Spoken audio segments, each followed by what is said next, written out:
dari orang baik lahir kebaikan. Buka Alkitab, Kejadian 45 ayat 1 sampai 8. Kemudian satu ayat lagi, 1 Samuel 24 ayat 14. Saya mulai.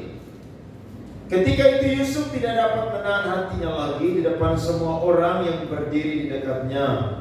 Lalu berserulah ia, suruhlah keluar semua orang dari sini. Maka tidak ada seorang pun yang tinggal di situ bersama-sama Yusuf ketika ia memperkenalkan dirinya kepada saudara-saudaranya. Ayat 2. Setelah itu menangis ia keras-keras sehingga kedengaran kepada orang Mesir dan kepada seisi istana Firaun. Dan Yusuf berkata kepada saudara-saudaranya, "Akulah Yusuf, masih hidup ke Bapa?" Tetapi saudara-saudaranya tidak dapat menjawabnya sebab mereka takut dan gemetar menghadapi dia. Lalu kata Yusuf kepada saudara-saudaranya itu, "Marilah kita berkata." Maka berkata mereka, "Katanya lagi, akulah Yusuf saudaramu yang kau jual ke Mesir." Tetapi sekarang janganlah bersusah hati dan janganlah menyesali diri, karena kamu menjual aku ke sini, sebab untuk memelihara kehidupanlah Allah menyuruh aku mendahului kamu. Karena telah 2 tahun ada kelaparan dalam negeri ini, dan selama 5 tahun lagi orang tidak akan membajak atau menyuai. Maka Allah telah menyuruh aku mendahului kamu untuk menjamin kelanjutan keturunanmu di bumi ini dan untuk memelihara hidupmu sehingga sebagian besar daripadamu tertolong. Ayat 8, saudara. Jadi bukanlah kamu yang menyuruh aku ke sini, tetapi Allah. Dia yang telah mendapatkan aku sebagai bapa bagi Firaun dan tuan atas seluruh istananya dan sebagai kuasa atas seluruh anak Mesir. 1 Samuel 24 ayat 14. Firman Tuhan berbunyi, mari baca sama-sama 1, 2, 3. Seperti peribahasa orang tua-tua mengatakan, dari orang fasik timbul kefasikan, tetapi tanganku tidak akan memukul engkau. Tepuk tangan untuk firman Tuhan ini. Amin. Ya, kisah Yusuf ini sudah sangat terkenal ya, kita hampir-hampir semuanya sudah hafal tentang perjalanan daripada anak muda Ibrani yang hebat, namanya adalah Yusuf. Tapi izinkan saya malam hari ini untuk kembali ingatkan kita, segarkan kembali memori kita tentang Yusuf, teman-teman. Alkitab berkata bahwa pada waktu itu Yusuf sudah menjadi mangku bumi atau perdana menteri atau orang nomor 2 di Mesir. Kalau saya dan saudara belajar perjalanan Yusuf, dia orang yang sangat-sangat mengalami segala macam penderitaan. Dia dibuang oleh saudara-saudaranya, dia dijual menjadi budak, kemudian dia difitnah, kemudian dia dilupakan, dan akhirnya Alkitab berkata bahwa genap waktu Tuhan, Yusuf menjadi orang yang diangkat oleh Tuhan. Nah, kita belajar saudara-saudara, teman-teman, bahwa kehidupan kita sebagai orang-orang yang Tuhan sudah selamatkan bukan sekedar hanya sampai di Tuhan menyelamatkan kita, tapi Tuhan mau berkati kita sehingga saya dan saudara akan menjadi orang-orang yang menjadi berkat bagi banyak orang. Ada amin?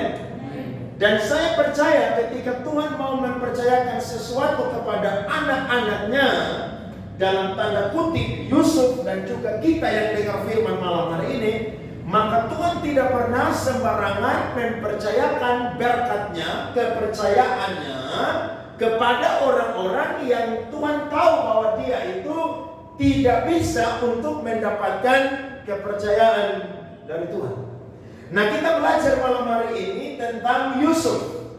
Ketika dia menjadi yang namanya Perdana Menteri, maka kita berkata kelaparan sudah 2 tahun merajalela di seluruh dunia.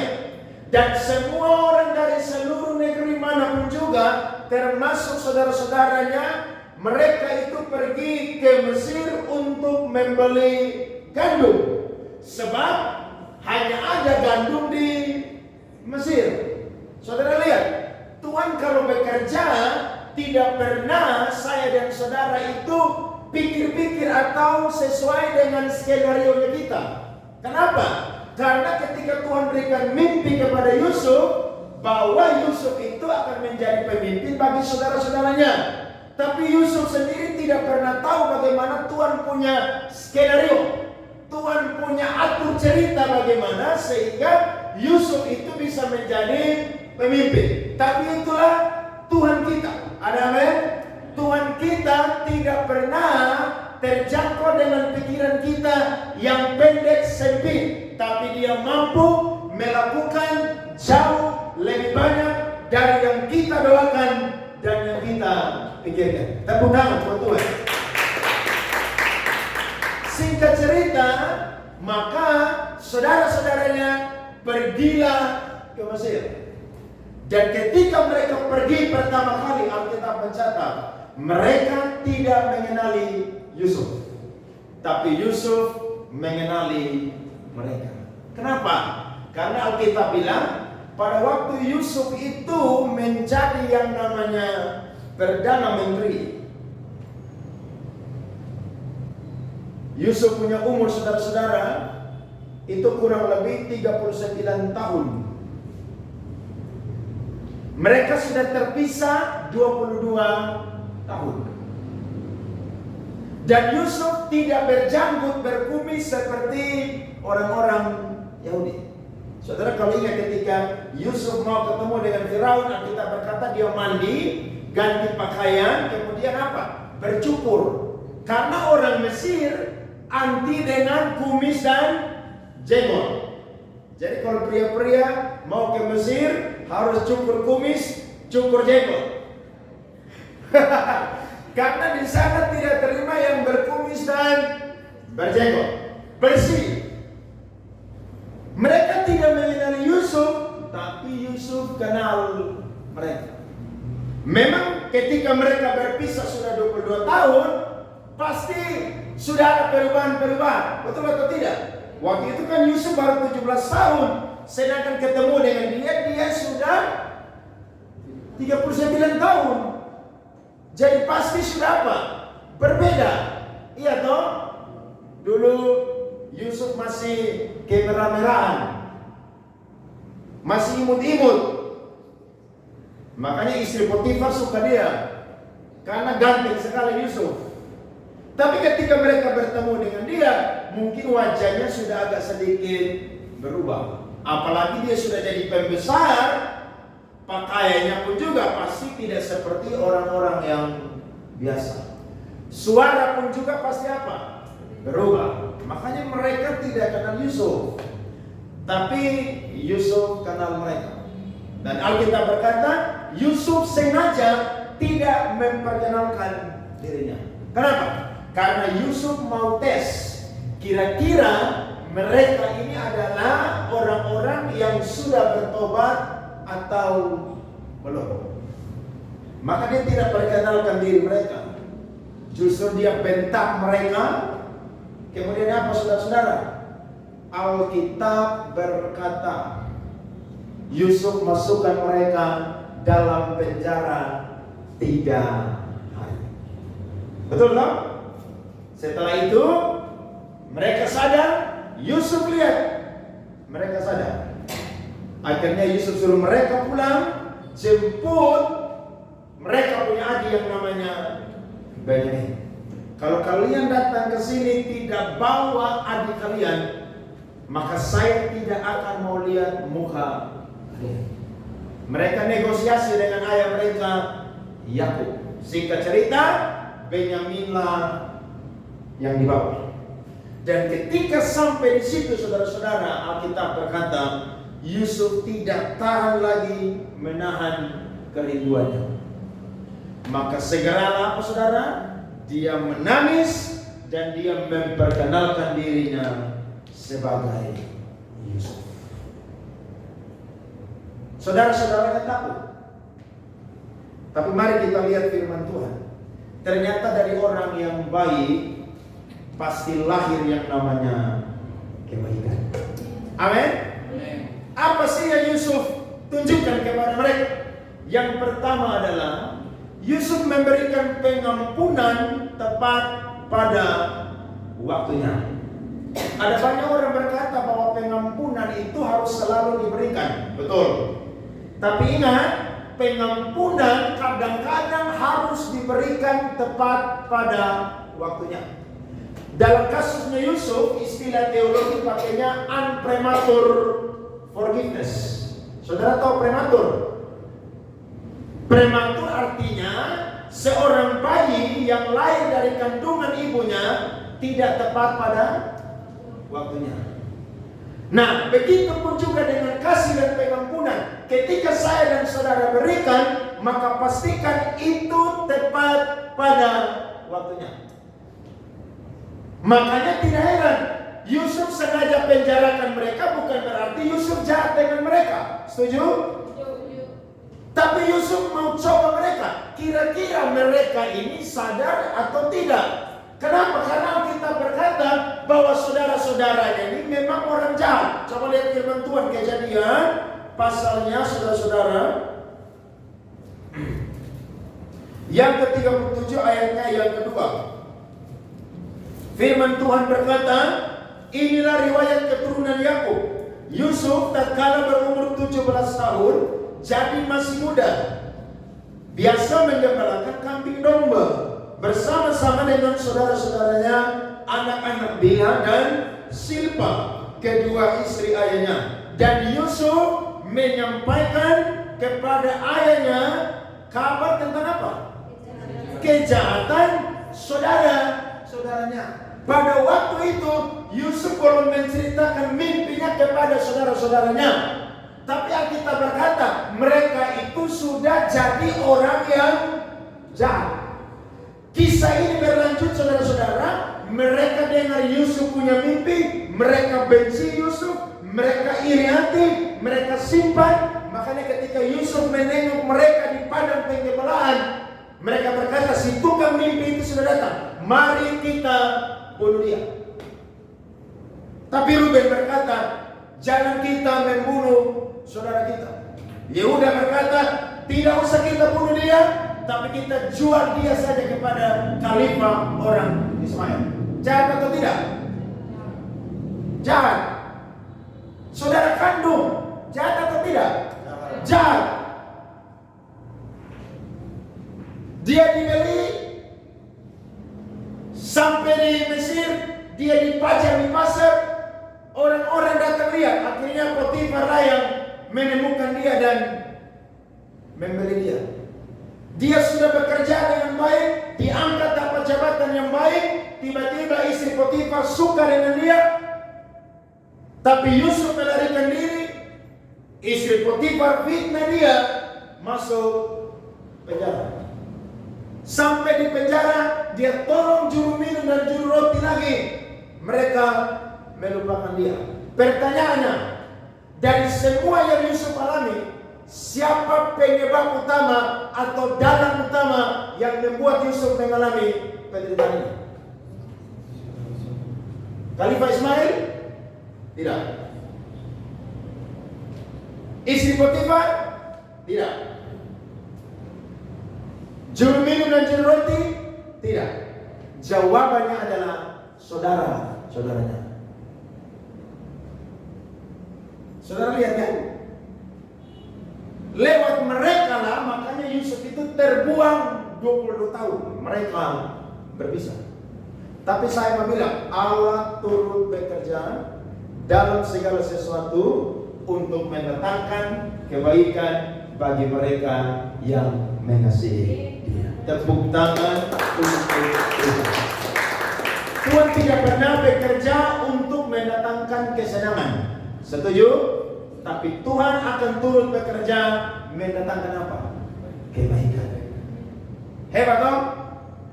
Singkat cerita, Yusuf perkenalkan dirinya dan Yusuf memberikan maaf kepada saudara-saudaranya. Kita lihat coba ayat yang keempat tadi, firman Tuhan berkata, lalu kata Yusuf kepada saudara-saudaranya itu, marilah dekat-dekat. Maka mendekatlah mereka. Katanya lagi, akulah Yusuf, saudaramu yang kamu jual ke Mesir. Yusuf simpan kepahitan? Tidak. Tapi dia tahu kapan melepaskan yang namanya pengampunan. Satu kali Simon Petrus tanya kepada Yesus, Yesus, Guru, kalau orang buat salah berapa kali kasih maaf? 7 kali? Yesus bilang bukan. 70 kali 7 kali. Itu sebenarnya cuma kalimat simbolis atau kalimat kiasan. Maksudnya Yesus adalah setiap kali orang buat salah dan orang datang minta maaf kepadamu, maka engkau sebagai anak Tuhan harus mau untuk memberikan maaf. Itu jalurnya tuh begitu. Itu jalur. Bayangkan kalau Yusuf tidak pakai itu jalur, saya yakin mereka ini tidak bertobat. Tidak heran di penjara lah mereka bilang apa?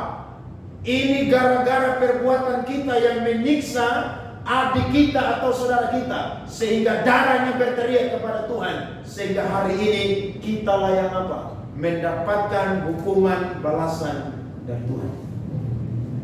Jadi kalau saudara tabur kejahatan, hati-hati. Hari ini saudara belum lihat dia punya buah, tapi satu saat saudara akan lihat dia punya apa? Buah. Jadi kalau saudara sedang tabur kejahatan, stop, berhenti. Kenapa? Karena satu ketika saudara tidak akan pernah lari dari yang namanya tuai. Apa yang engkau tabur, itu juga yang engkau tuai. Dulu mereka berkata, apakah engkau mau menjadi pemimpin Tuhan Raja atas kami? Yusuf tidak menjelaskan. Yusuf hanya menjelaskan mimpinya saja kepada saudara-saudaranya. Dan Alkitab berkata, apa yang Tuhan beri, Tuhan genapi bagi kehidupan Yusuf. Ini teladan yang hebat. Jadi kalau besok-besok ada saudara-saudara yang jadi bos, ya, ada yang jadi gubernur, amin. Atau ada yang mau jadi wali kota, ada yang jadi anggota DPR, ada yang jadi kepala dinas, ya, ada yang jadi bos di koperasi, ada yang jadi bos di perusahaan. Apapun posisi saudara, intinya pemimpin, saudara harus belajar seperti Yusuf. Amin. Kasih pengampunan, tapi timenya harus pas. Jangan saudara lepaskan pengampunan sembarangan, karena itu bisa-bisa akan menjadi efek yang tidak baik untuk orang yang mendapatkannya. Rasul Paulus bilang, kasih itu sabar, kasih itu murah hati, mengampuni, betul. Tapi ingat, pengampunan yang diberikan tidak boleh dengan harga yang murah. Harus tepat pada waktunya. Saya ini tipe orang yang disiplin dan tegas. Saudara-saudara sudah tahu saya model. Saya janji orang jam berapa, lu harus tepati itu jam. Lu terlambat, selesai. Saya pernah jadi wakil ketua DPA Kota Kupang GWI. Rapat jadi jam 5, saya sampai jam 4.50. Tidak pernah lewat dari jam 5. Padahal saya ada undangan khotbah, tapi tanggung jawab toh sebagai wakil ketua, jadi rapat ya harus rapat. Molor, ada yang datang jam 6, ada yang datang setengah 7 baru mulai. Oke. Alasannya ini, alasannya itu. Saya terima aja. Rapat lagi seperti demikian. Wah, ini bahaya karena mulai begini nih jam karet nih. Saya tanya, kalian serius atau tidak? Kalau serius, kalau tidak serius jangan rapat. Karena saya ini gembala, kalian di gereja cuma pelayan pemuda, beda. Rapat lagi terlambat. Oke. Saya langsung ngomong di semua orang, saya mengundurkan diri. Aduh, Anda jangan, sudah. Saya tarik diri, silakan cari wakil ketua yang lain. Saya langsung stop, saudara, berhenti. Karena saya punya prinsip adalah waktu adalah apa? Waktu adalah berharga. Terlambat 5 menit aja, itu udah ruginya luar biasa. Kalau kita yang di Kupang atau yang pengangguran sih tidak rugi. Tapi coba saudara tanya bos-bos yang orang yang kerja yang seperti main saham, itu saudara telat 1 detik aja lewat. Makanya orang-orang di kota besar tuh time apa? Is money. Waktu adalah apa? Uang. Saya dulu masih main musik, 1 jam sebelum ibadah saya sampai. Harus sampai di situ. Kenapa? Karena saya harus setting itu posisi keyboard harus betul. Saya harus pikirin do, re, mi, fa, sol, la, si, do. Ulang-ulang, nyering. Pemanasan supaya apa? Waktu main, jari itu bisa lompat-lompat begitu. Jari lincah. Makanya dulu saya kuliah di Bandung, saya punya angkatan semua teman-teman kampus juluki saya tangan setan. Karena saya main piano jari tahu cepat. Dan memang itu saya target. Supaya setiap orang yang lihat saya main keyboard jangan pernah anggap remeh saya. Itu saya prinsip. Saya duduk depan piano, saya latihan gila-gilaan. Makanya anak-anak muda yang di Kupang itu ketemu saya, mereka tahu senior. Saya kalau udah muncul tuh yang main-main musik itu kerugi semua tuh. Karena saya disiplin, saya tegas. Salah-salah, benar-benar. Tanpa pandang bulu. Tapi ketika orang yang salah dan saya tindak dan dia datang minta maaf, percaya, itu saya akan kasih dia yang namanya pengampunan. Loh, Alkitab bilang kalau kita tidak mengampuni, maka kita pun juga tidak akan apa? Diampuni. Amin. Jadi biar sesakit-sakitnya saudara, tapi kalau memang orang itu sudah menunjukkan bahwa dia itu bersalah dan dia minta maaf, saudara harus lepaskan yang namanya pengampunan. Amin. Jadi pengampunan bukan unpremature forgiveness. Ini jadi pelajaran buat saya dan saudara, supaya ketika saya dan saudara diberkati Tuhan, besok-besok saudara ingat orang-orang yang pernah hina saudara. Saya baca di satu artikel Pak Menteri siapa Pariwisata Sandiaga Uno. Wih, kata bagus, saya lupa kirim di mana. Dia bilang ketika engkau jadi orang sukses, ingatlah orang-orang yang pernah menghina engkau. Tapi jangan pernah mendendam kepada mereka. Tunjukkanlah bahwa engkau sudah menjadi orang yang sukses. Amin. Saya yakin saudara sukses tidak sukses, banyak orang akan merendahkan saudara. Tapi saya percaya rencana Tuhan indah bagi setiap anak-anaknya yang hidup di dalam Tuhan. Amin. Nah, kalau saudara sudah di posisi yang tinggi, saudara diberkati, ada orang yang bilang lu gak punya masa depan. Dia datang minta maaf. Saudara khotbah dia di situ. Kasih ayat firman. Supaya apa? Dia sadar. Kalau dia baik, bakawan dia. Kalau dia sudah menunjukkan tanda dia baik. Tapi kalau dia belum baik, saudara jangan coba-coba sembarangan lepaskan pengampunan. Nanti dia akan anggap remeh saudara, bahkan anggap remeh yang namanya kasih. Sebab ingat, kasih itu anugerah, tapi kasih itu bukan murah. Amin. Time lepas, lepaskan. Nah, dalam budaya orang-orang Mesir, saudara-saudara, salah satu tanda orang itu sudah mengampuni adalah dia memberikan baju yang baru kepada orang yang diampuni. Kita lihat firman Tuhan, Kejadian 45 ayatnya yang ke-22. Alkitab berkata, kepada mereka masing-masing diberikannya sepotong pesalin. Pesalin itu artinya baju baru. Dan kepada Benyamin diberikannya 300 uang perak dan 5 potong apa? Pesalin. Jadi tanda pada waktu itu, ketika seseorang sudah mendapatkan pengampunan dari seseorang, maka orang yang memberikan pengampunan, dia akan kasih yang namanya pakaian yang baru. Itu tandanya. Makanya ketika mereka pulang, Yusuf berkata, pergilah sampaikan kepada Bapak bahwa aku masih hidup. Yusuf kasih mereka pakaian yang baru. Buktinya apa? Buktinya Alkitab berkata tadi, Yusuf kasih mereka sebagai tanda bahwa Yusuf sudah mengampuni mereka. Saudara dan saya bisa seperti Yusuf? Bisa? Bisa.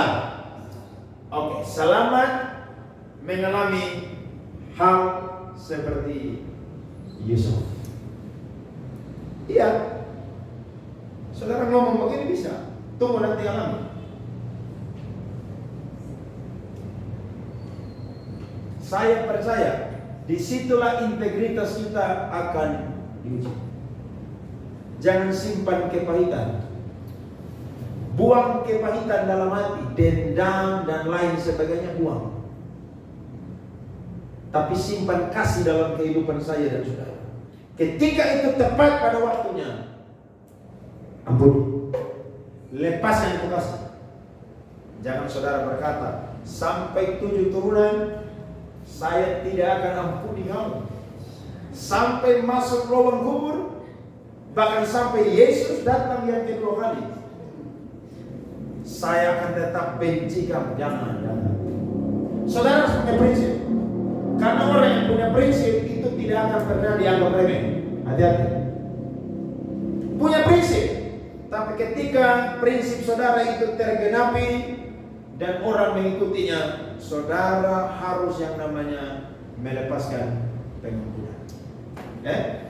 Kawan banyak pinjam uang di Bentos on ganti. Ada yang pernah pinjam 3 juta atau ganti-ganti. Tiba-tiba dia tengah makan pizza di Dipo, ketemu dia di Dipo situ. Lu malah gimana?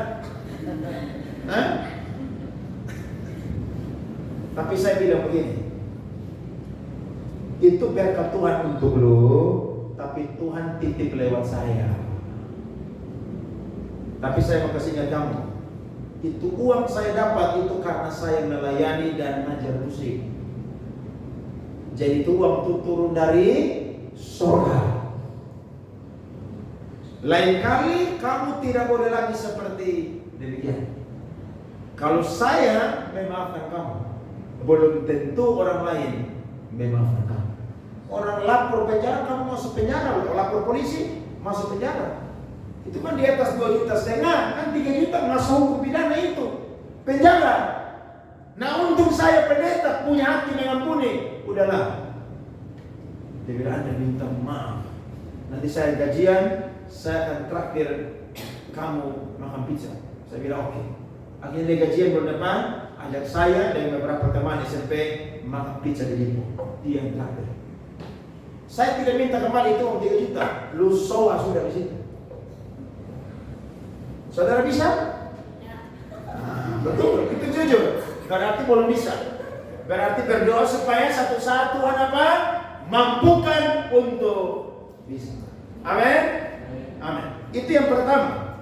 Yang kedua adalah Yusuf berpikir seperti Allah berpikir. Nah, ini kebaikan yang lain dari orang yang baik. Mari kita lihat firman Tuhan ayat 5 sampai 8. Tetapi sekarang janganlah bersusah hati dan janganlah menyesali diri. Perhatikan, ini Yusuf punya pikiran seperti pikirannya Allah.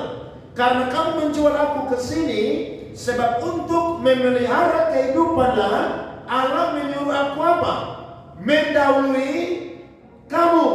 Jadi Tuhan sudah tahu bahwa nanti Yusuf ini akan menjadi pemimpin dan saudara-saudaranya akan pergi ke Mesir dan beli gandum.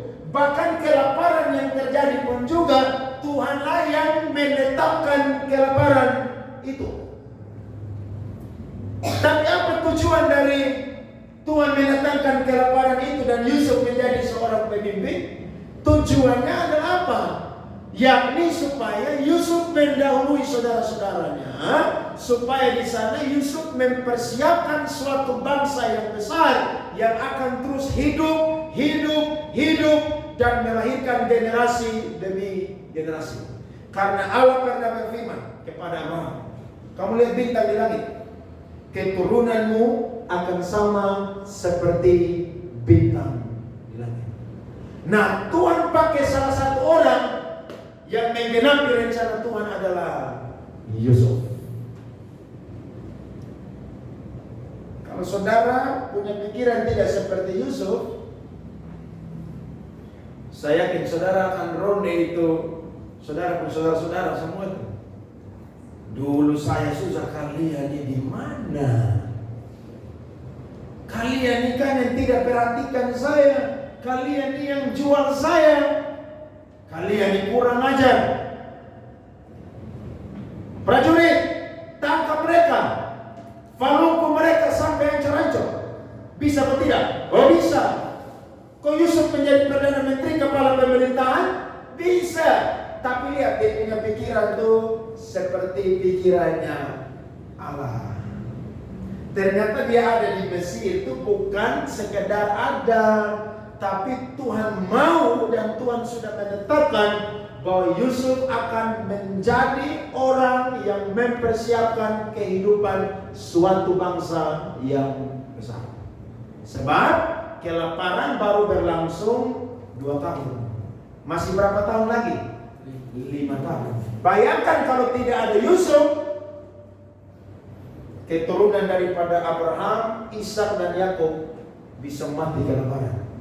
Tapi ternyata Tuhan sudah tahu bahwa Yusuf harus mendahului mereka.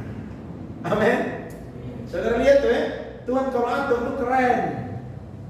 Jadi kalau saudara diberkati besok-besok, jangan saudara bilang ini saya punya kekuatan, saya punya kepintaran. Tidak.